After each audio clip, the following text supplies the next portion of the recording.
the strength of theological determinism is that it provides a simple, perhaps too simple, but unequivocal affirmation of the sovereignty of God and the sufficiency of divine grace.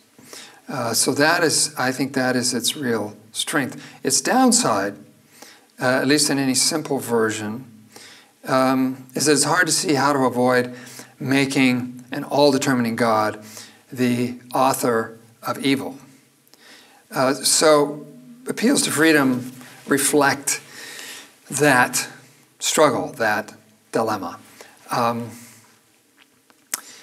And because our freedom is complex, a simple kind of theological libertarianism, sort of the opposite number to a theological determinism, doesn't seem to be adequate to what human beings are. It's certainly something that the theological tradition has resisted. The debate over these issues goes way, way back. I mean, one thinks of Augustine and Pelagius in the 4th century. Pelagius shows up in the Roman Empire, sees what he perceived to be a relatively low standard of morality among Christians and says, you know, you people need to be doing better. God commands moral perfection, at least in the limited forms that it's available to human beings. And God would not command something that you couldn't perform. Ought implies can. So you need to pull yourself up, as it were, by your own moral bootstraps and do better. Augustine, having struggled in the ways he did, the ways he tells about in his Confessions, recognized that the story is more complicated than that for human beings, for our moral experience.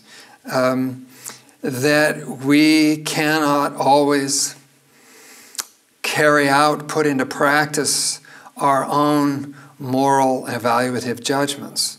This is a matter, not just a cognitive matter, but a matter of the human heart. The things that we believe we ought to love, we often find we are unable to love effectively. It's not simple hypocrisy, it's a kind of internal division of ourselves against ourselves.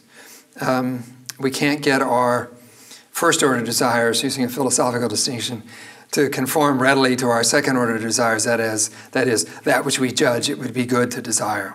So given that internal conflict, given that complexity of the human will, Augustine wanted to insist that God must act within us to heal the broken human will, to make it possible for us to love the good.